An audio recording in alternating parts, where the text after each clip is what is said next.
हरि ओम।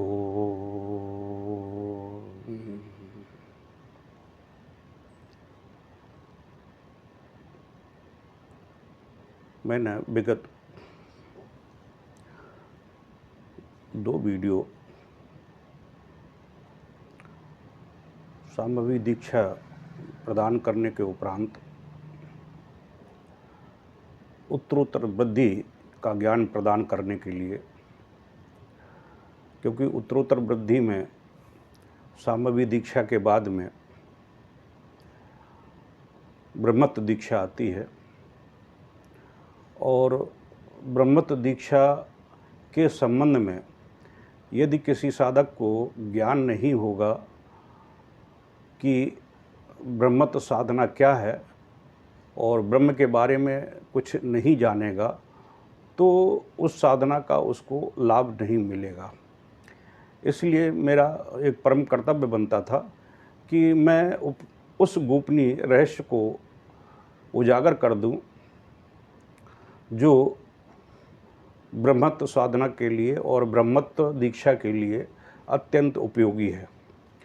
तो मैंने 2 वीडियो बनाए हैं। दोनों में मैंने अत्यंत गोपनीय जो शास्त्र और पुस्तकों में आलिखित है, यानी किसी के द्वारा उसको उद्धृत नहीं किया गया है, क्योंकि यह जो ब्रह्मत्व का ज्ञान है यह प्राचीन काल से गुरु परंपरा के अंतर्गत गुरु के सम्मुख बैठकर साधक ग्रहण करता है और उसको क्रियान्वित करने की प्रक्रिया करता है।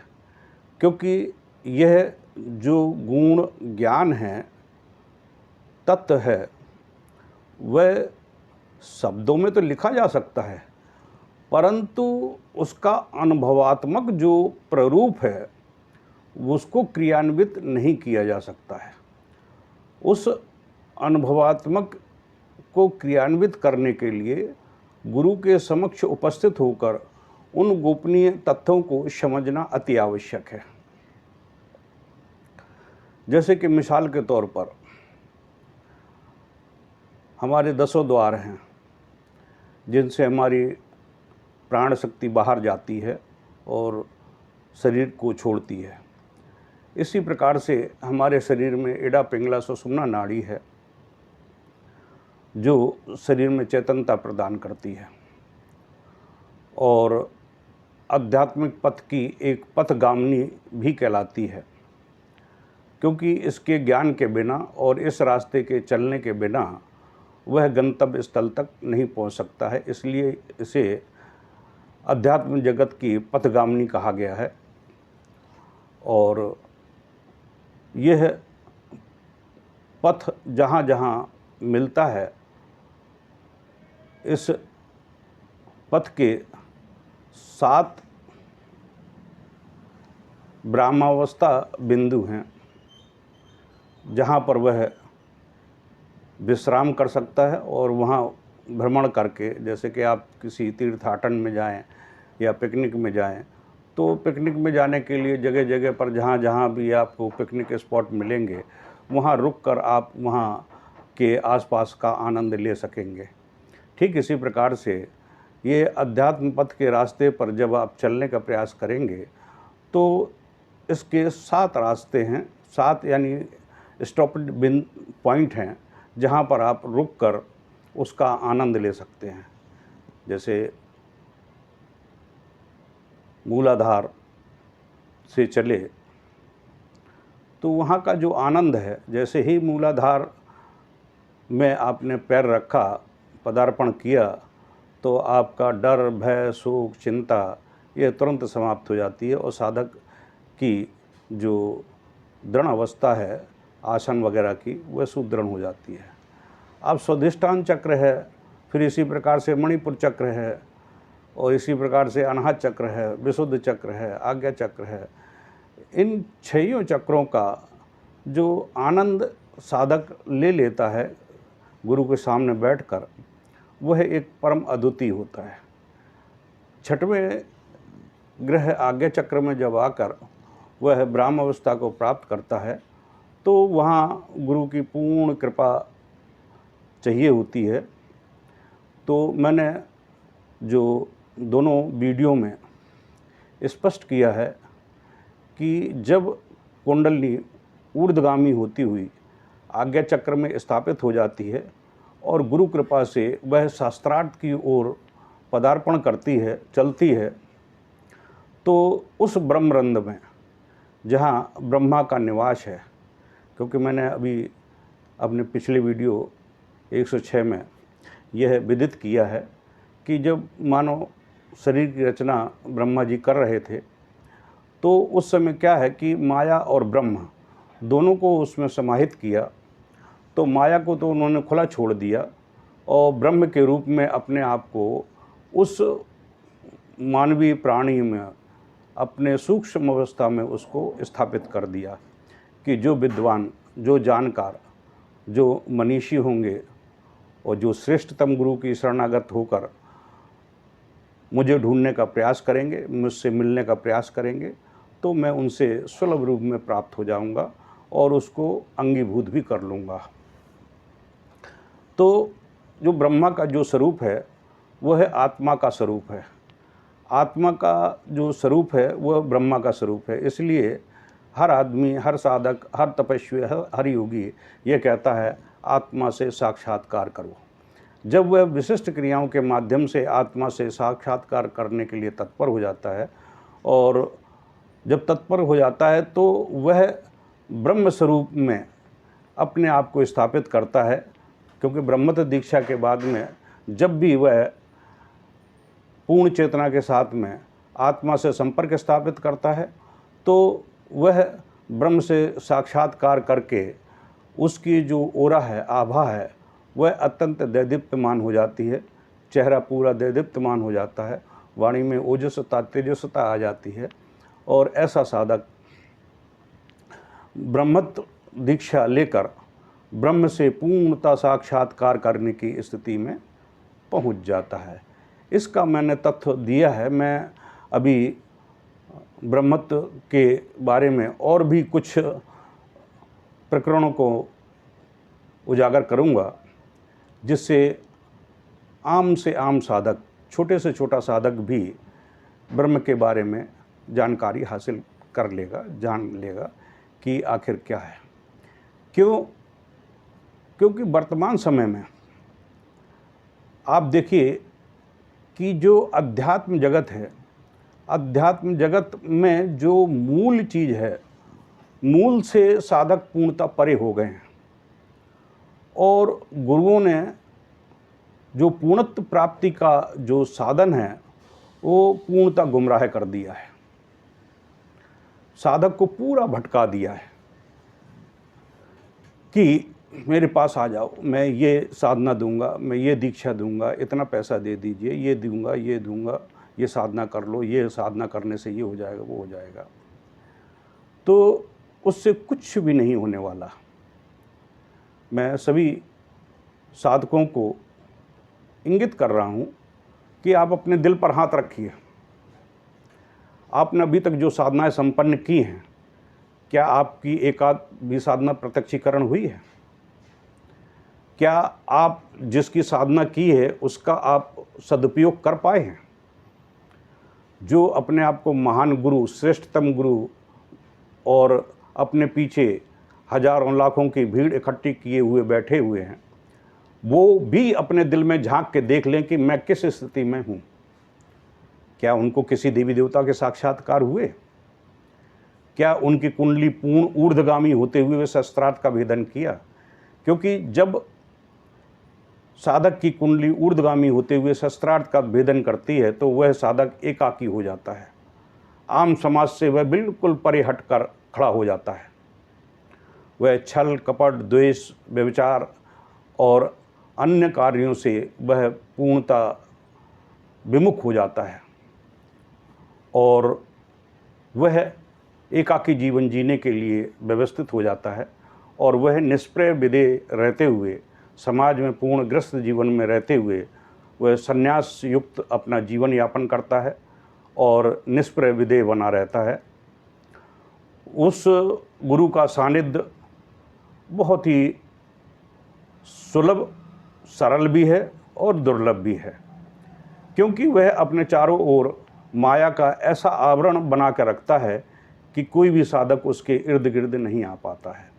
वह कोई भी अपनी माया रच कर ऐसी व्यवस्था बनाता है कि उसके शरीर के अंदर, शरीर के साथ में कोई संपर्क सही ढंग से स्थापित न कर सके।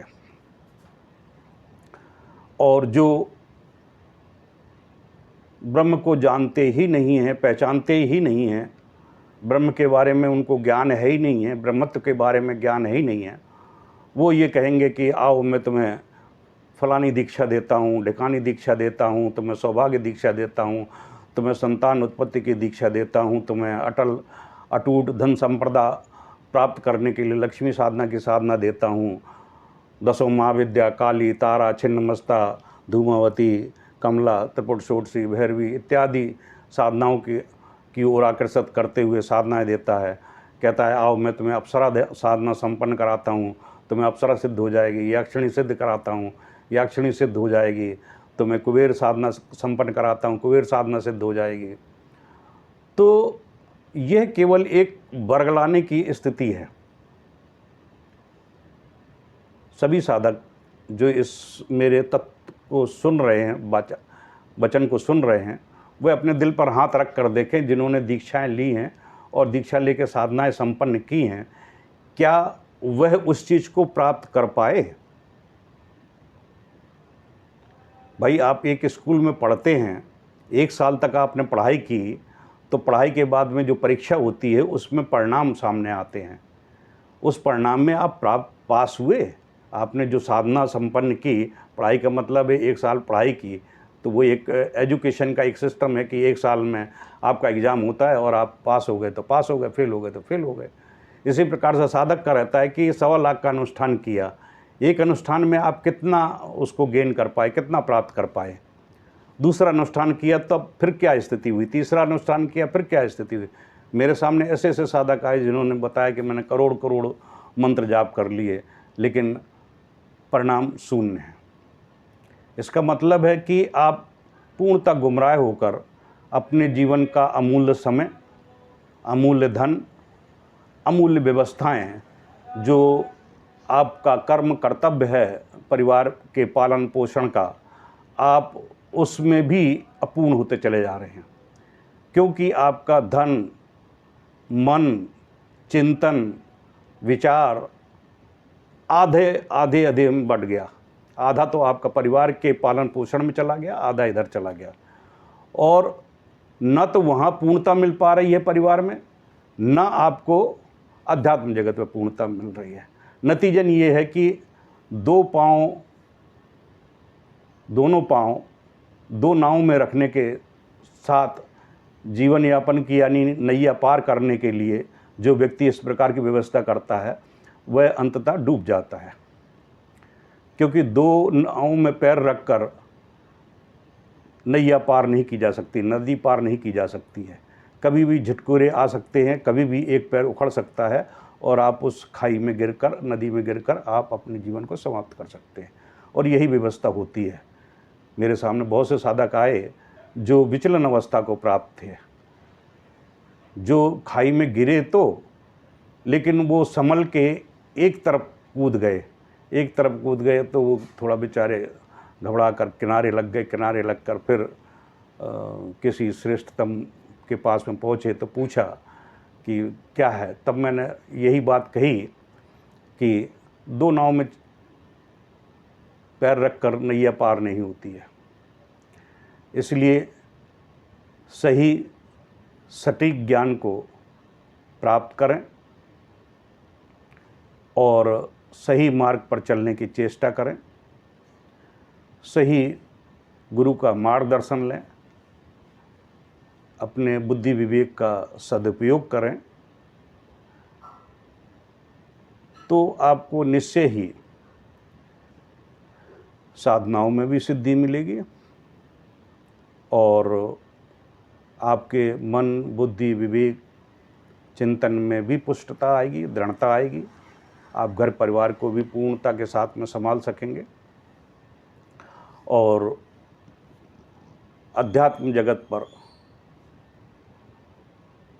जगह जगह पर, हर मोड़ पर एक लुटेरे के रूप में एक गुरु खड़ा हुआ है, जो आपकी ओर लालायित दृष्टि से देखता है और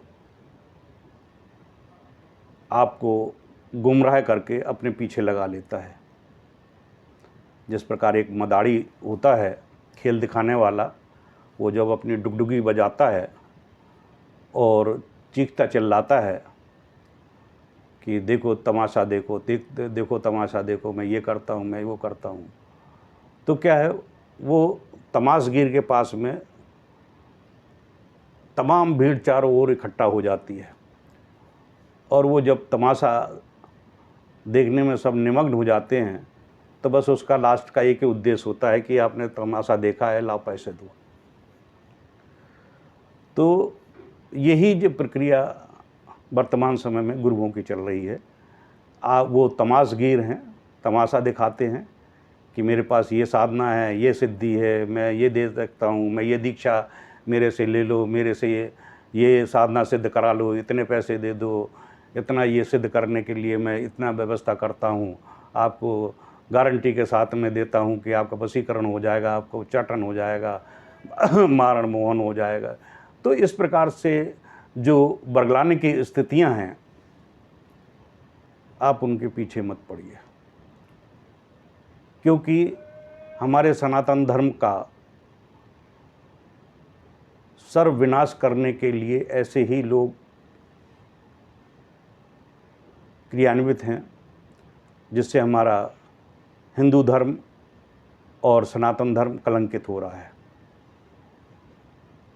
हम जहाँ भारतवर्ष को हिंदू राष्ट्र घोषित करने की एक प्रक्रिया चला रहे हैं, तो हिंदू राष्ट्र बनाने की जो प्रक्रिया है उसका हमारा आधार ही कमज़ोर है। तो जिस मकान को बनाने के लिए आधार ही कमज़ोर हो तो उसमें भवन नहीं खड़ा हो सकता। इसलिए हमें अपने मन, विचार, चिंतन को पहले स्वस्थ करना पड़ेगा। हिंदुत्व की जो परिभाषा है, हिंदुत्व की जो सनातन धर्म की परिभाषा है, अनादिकाल से चली आ रही जो परंपरा है, उन परंपराओं में सुदृढ़ता लानी होगी। जो छल कपट द्वेष के रूप में अपने आप को स्थापित कर रहे हैं, बड़े बड़े जो केवल किताब में लिखी हुई चीज़ का ज्ञान लोगों को प्रदान करते हैं, रामायण का या भागवत गीता का मैं आलोचना नहीं कर रहा हूँ, मैं यथार्थ से परिचित करा रहा हूँ। तो वह करोड़ों रुपए अर्जित करते हैं। अब एक पुस्तक में लिखे हुए ज्ञान को आप करोड़ों रुपए लेकर उसका पुनः बखान कर रहे हैं। आप अपनी मन, बुद्धि, विवेक, चिंतन का जो किसी प्रकार का हो, किसी का दूषित युक्त है तो दूषित युक्त दे रहा है, जिसका शुद्ध है तो शुद्ध दे रहा है, जिसका अपूर्ण है तो अपूर्ण दे रहा है, लेकिन दे जरूर रहा है। क्यों? क्योंकि वो मदारी है ना। मदारी के जब डुगडुगी बज रही है तो उस मदारी के चारों ओर वो भीड़ इकट्ठी हो ही रही है, और मदारी जो व्याख्यान करेगा तो फिर बाद में बस वही होता है कि आप इतनी व्यवस्था करिए, ये करिए, वो करिए। लास्ट उद्देश्य उनका केवल यही रहता है। पहले तो वो आने के लिए ले लेते हैं। फिर तो कहने का मतलब है कि सनातन धर्म हमारा इस प्रकार से आधारहीन है, नींव कमज़ोर है। इस नींव को कमज़ोर करने के लिए आम जनता को जागृत होना अति आवश्यक है। जो साधक हैं उनको जागृत होना अति आवश्यक है। अपने मन, बुद्धि, विवेक, चिंतन को पूर्णतः स्वस्थ रखना अति आवश्यक है। क्योंकि मैं आपको एक चीज़ बता दूं कि जैसे कि कोई श्रेष्ठतम गुरु हो जाता है या सिद्धि युक्त हो जाता है, वो आम समाज से अलग हो जाता है, क्योंकि आम समाज उसको कुछ दे नहीं पाता है, उसकी केवल आलोचना ही करता है। क्यों? क्योंकि उनकी कैटेगरी से वो अलग हो गया। जो ऐसा सिद्ध साधक है वो उनकी कैटेगरी से अलग हो जाता है। वो कैटेगरी क्या है? वो कैटेगरी है जहाँ छल, कपट, द्वेष, व्यभिचार और अनंत प्रकार की जो भी अव्यवस्थाएं हैं वो सब वहाँ चरितार्थ हो रही हैं, क्रियान्वित हो रही हैं। चाहे वो राजनेता हो, चाहे प्रशासनिक अधिकारी हो, चाहे गुरु हो, धर्मगुरु हो, या समाज के कोई प्रतिष्ठित गणमान्य व्यक्तित्व हो, वो सभी कहीं ना कहीं दूषित हैं। जब दूषित हैं तो वो दूषितता फैलाएंगे ही। दूसरी तरफ होता है एक साधक, एक सिद्ध योगी, जो उस कैटेगरी से अलग होता है। तो वो वहाँ एडजस्ट नहीं हो सकता है, इसलिए वो चाहता है कि मैं अपना प्रभु से जुड़ गया हूँ तो मैं एकाकी रहूँ, तो वह समाज से दूर रहता है। अब समाज के लोगों से मिलने जुलने के लिए, बैठने के लिए, साक्षात्कार करने के लिए तरह तरह की व्यवस्थाएं बनाते हैं, वो हाथ खड़ा कर देता है, मैं किसी से नहीं मिलूँगा। क्यों? क्योंकि ये समाज में जितना छल, कपट, द्वेष, व्यभिचार भरा हुआ है, वो अपने कंधे पर क्यों ले? जो जस करही तास फल चाखा। भाई, आप जो जैसी करनी कर रहे हो वैसा आप भुगतते रहिए। उसे तो प्रभु ने जो ज्ञान दिया है और जो रोल दिया है ब्रह्मा ने, वो ज्ञान और रोल दोनों अदा कर रहा है, अदा करके चला जाएगा। उसमें से जो नाली में, गड्ढे में, कुएं में, कहीं भी जो हीरे पड़े हुए हैं, उनके ऊपर से जब धूमिल व्यवस्था हटेगी तो उसकी जो चमक है वो चमक गुरु को भी मालूम पड़ जाएगी और उनको भी एहसास होगा कि मैं कहाँ नाली कीड़ा पड़ा था, मैं तो हीरा हूँ, मुझे ऐसे तराशने वाले की ज़रूरत है, ऐसे सक्षम टेक्निकल आदमी या टेक्निकल गुरु की ज़रूरत है जो अपने आप में पूर्ण सक्षम है और मुझे तराश कर वो हीरा बना दे जिससे मैं अमूल्य हो जाऊं। उसकी मन की छटपटाहट, उसकी घबराहट, उसकी चेतना निरंतर उसको व्यथित करती रहती है कि मुझे श्रेष्ठतम गुरु मिले, मुझे श्रेष्ठतम गुरु मिले जिसके सानिध्य में बैठकर मैं अपनी इस आत्मा की तड़फ को मिटा सकूं, अपनी प्यास को बुझा सकूं। जब उसे सक्षम गुरु प्राप्त हो जाता है तो उसे एहसास होता है कि हाँ, ये मुझे सही गुरु मिला। क्यों? क्योंकि जब आप प्यासे होते हैं और बहुत ज़्यादा प्यास लगी होती है तो आप तरह तरह के पानी, गंदा पानी होगा तो उसको भी पीने पर बेबस हो जाएंगे, नाली का पानी होगा उसको भी पीने पर बेबस हो जाएंगे, मलयुक्त पानी होगा उसको भी पीने पर बेबस हो जाएंगे, क्योंकि प्यास जो है प्राण को लेने के लिए तत्पर होती है। तो जो प्यास है, फिर आप अच्छे पानी में जाते हैं तब भी आपकी प्यास नहीं बुझती है।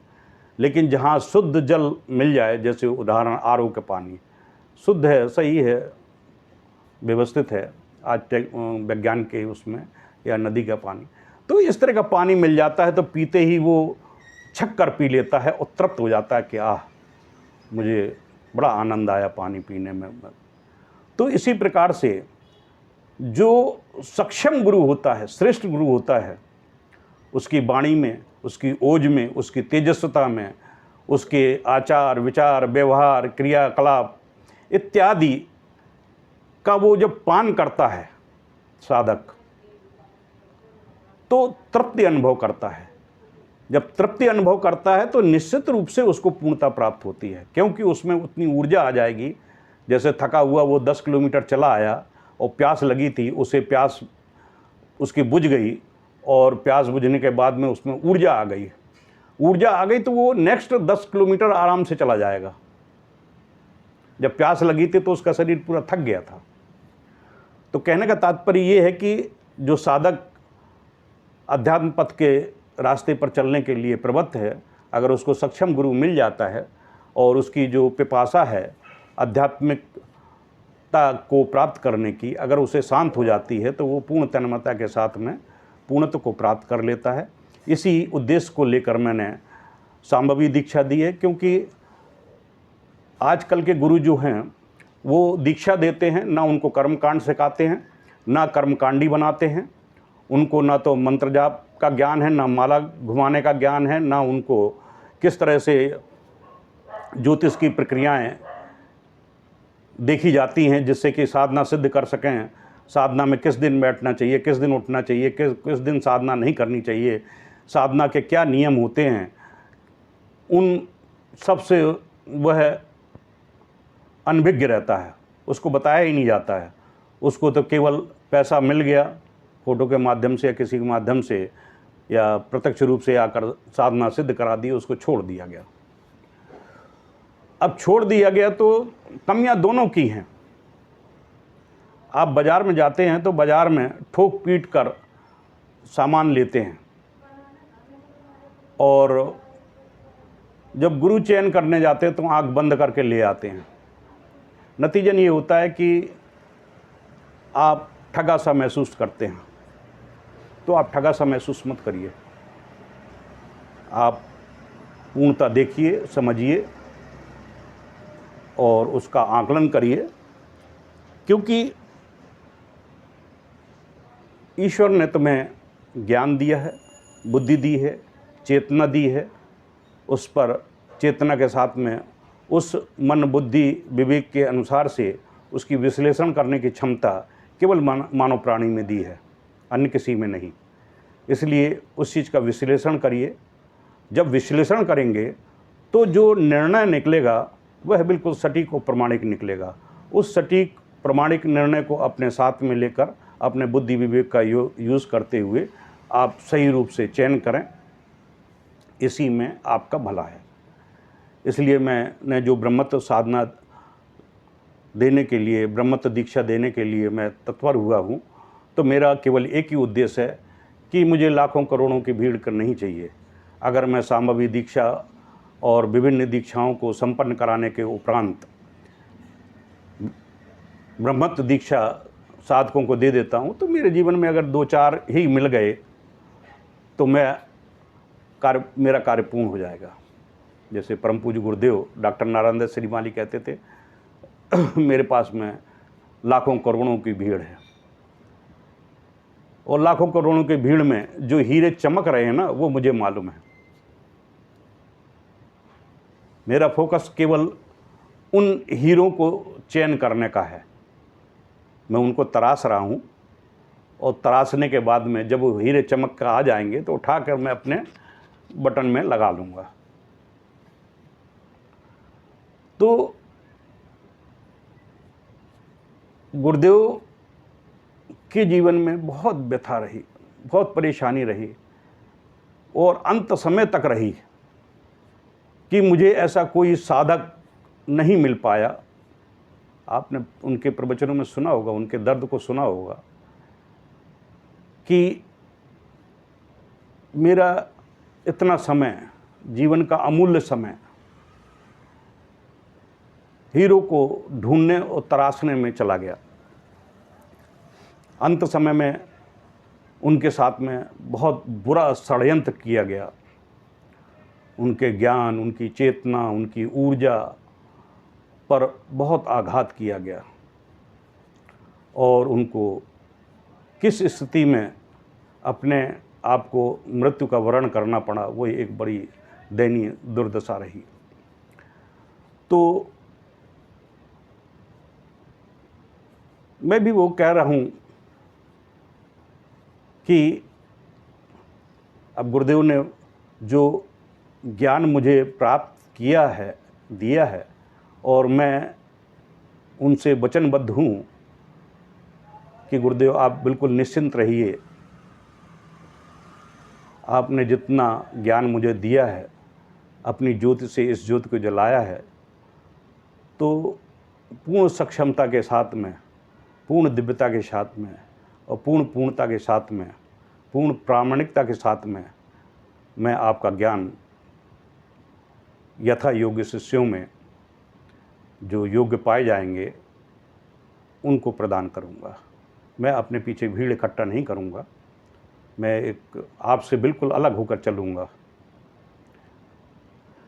इसलिए मैं उनके रास्ते पर न चलकर बिल्कुल अलग रास्ते पर चयन प्रक्रिया लिए हुए चल रहा हूँ। उनके लिए तो सारे सबके दरवाजे खुले थे, कोई भी आ सकता था, कोई भी दीक्षा ले सकता था, कोई भी साधना शिविर में भाग ले सकता था, परंतु मेरे पास नहीं। मेरे पास मेरी चयन की प्रक्रिया है। मेरी दृष्टि में जो उत्तम है, उत्तम शब्द बोल रहा हूँ, जो उत्तम है, श्रेष्ठ है, साधक की मर्यादाओं के अनुकूल चलने के लिए सक्षम है, समाज में एक प्रतिष्ठित व्यक्तित्व होकर जीवन यापन करने के लिए वह सक्षम है, वही गुरु, वही चयन के रूप में चयनित किए जाएंगे, साधक बनेंगे और सही ढंग से अगर चलने का प्रयास करेंगे तो निश्चित रूप से मैं उनकी उत्तरोत्तर वृद्धि करते हुए उन्हें पूर्णत्व की ओर पहुँचाने का प्रयास करूँगा। अगर नहीं करेंगे, जहाँ भी गलती करी, क्योंकि मैं मन, वाणी और अपने कर्तव्यों में बहुत कठोर हूँ। अगर मेरे सामने किसी ने एक बार भी गलती की तो मैं उसे क्षमा नहीं करता हूँ, मैं उसको हमेशा हमेशा के लिए अलग कर देता हूँ।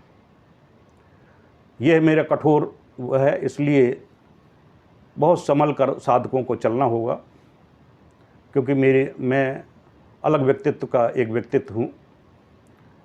आपके पास जो भी समस्या है, जो भी बात है, आप सलीकता के साथ सामने रखिए। मैं 24 घंटे उस समस्या का निवारण करने के लिए तत्पर हूँ, साधना देने के लिए बिल्कुल तत्पर हूँ। आप सभी को मालूम है, मैं किसी से एक ढेला नहीं लेता हूँ किसी साधना और ज्ञान देने के लिए। सामग्री जो है, सामग्री का जो पैसा मैं बाहर देता हूँ वही आपसे ले लेता हूँ, दैट्स ऑल। लेकिन ज्ञान के रूप में किसी से एक पैसा नहीं लेता हूँ। जब नहीं लेता हूँ तो इसका मतलब ये है कि मैं कठोर हूँ, मैं कठोर हूँ, मैं नारियल की तरह कठोर हूँ। जितना नारियल ऊपर से कठोर होता है, अंदर से मुलायम होता है, तो मैं ठीक वही प्रक्रिया अपनाता हूँ। जो मेरे सानिध्य में साधक आ गया, मेरी कोमलता का वो लाभ लेगा।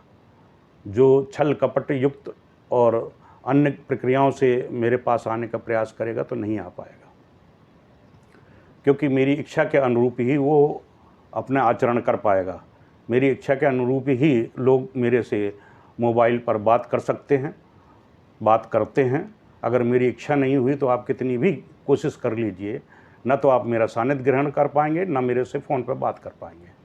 जब मेरी इच्छा आपके प्रति होगी तभी आप मुझे फ़ोन कर पाएंगे, वरना आप कितना भी प्रयास कर लीजिए, पूछ लीजिए जितने भी साधक हैं और जो इस वीडियो को सुन रहे होंगे वो समझ रहे होंगे कि जब तक मेरी इच्छा नहीं होती है तब तक कोई साधक चाह कर भी फ़ोन नहीं कर पाता है। जब मेरी इच्छा होती है कि फ़लाने का फ़ोन आना चाहिए तो मेरी चिंतन करते ही उसका फ़ोन आ जाता है, या उसने मुझे स्मरण किया तो तुरंत ही उसके पास में मेरा फ़ोन पहुंच जाता है। इसलिए मैं कनेक्टिविटी प्रॉपर रखता हूं और दृष्टि प्रॉपर रखता हूं, चिंतन प्रॉपर रखता हूं। इसलिए हर साधक को मैं इंगित करना चाहता हूं कि आप सोच समझ कर आप आगे बढ़ने का प्रयास करें। मैंने 2 ब्रह्मत्व दीक्षा के प्रकरण दे दिए हैं, तीसरा मैं अभी और देने वाला हूँ। 5 प्रकरण मैं दूंगा जो इस ब्रह्मांड के लिए अद्वितीय होंगे, इस कलयुग के लिए अद्वितीय होंगे। जो ज्ञान ना तो पुस्तकों में मिलेगा, ना किसी गुरुओं के पास मिलेगा। मैं नहीं कहता हूँ कि होगा, किसी के पास होगा, लेकिन मैं नहीं जानता हूँ। वह ब्रह्मत्व ज्ञान जो सरल, सुलभ और बिल्कुल साधारणता है कि मन को उतारिए, ब्रह्मा यहाँ बैठा हुआ है, ब्रह्म यहाँ बैठा हुआ है, बस इतना ही तो रास्ता है एक ब्लस्त का। एक ब्लस्त का रास्ता पार करने के लिए आपने 70 साल, 80 साल 10 जीवन, 50 जीवन व्यतीत कर दिए, लेकिन आपने एक ब्लस्त का रास्ता नहीं तय कर पाए। एक ब्लस्त का रास्ता पार करने के लिए क्या है? कुछ नहीं, बस सक्षम होना चाहिए कि वो एक ब्लस्त का रास्ता आपको पार करा दे। बस कहावत है, गर्दन झुकाई और दर्शन कर लिए। तो वो गर्दन झुका दर्शन करने वाली जो प्रक्रिया है, उसका मुझे ज्ञान है कैसे दर्शन होते हैं। मैं सभी साधकों को शुभाशीष देता हूँ, आशीर्वाद देता हूँ, जो मेरे शिष्य हैं। तो मैं व्यक्तिगत रूप से एक बात और कह रहा हूँ कि मैंने अभी एक बहुत से ग्रुप बनाए, सब ग्रुपों में मुझे कहीं ना कहीं बहुत मिस्टेकें मिली, कईयों की सलाह ली, कईयों की वो ली, उसके मुताबिक मैं चलता रहा। अभी मैंने केवल साधकों का ही जो शिष्य हैं, जिनको मैं गोपनीय ज्ञान देता हूँ व्यक्तिगत रूप से, तो मैंने एक ग्रुप बनाया था कि मैं गोपनीय ज्ञान केवल शिष्यों को दूंगा।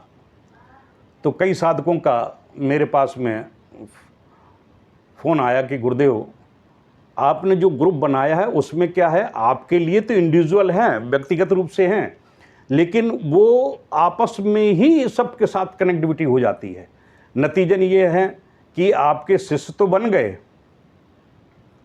और वो वहाँ से व्यापार प्रारंभ कर रहे हैं कि तुम मेरे पास, यानी आप तो दूर हो गए, वो अपना व्यापार चालू कर दिया कि मेरे पास आ जाइए, मैं ये दान करा रहा हूँ, मैं वशीकरण दे रहा हूँ, मैं ये उच्चाटन प्रक्रिया करा रहा हूँ, मैं बगलामुखी का ये अनुष्ठान करा रहा हूँ, ये करा रहा हूँ। तो अरे मैंने कहा यार, मैं जहाँ भी जा रहा हूँ वहीं कुछ न कुछ मिल रहा है। तो उन्होंने कहा गुरुदेव इस तरह से मत करिए, आप का व्यक्तित्व भी खराब होता है और आपकी शक्ति भी व्यय होती है, आप इंडिविजुअली साधक के साथ में रहिए। तो मैं उस ग्रुप को भी डिलीट करने वाला हूँ, तो साधक उसमें थोड़ा ध्यान रखें।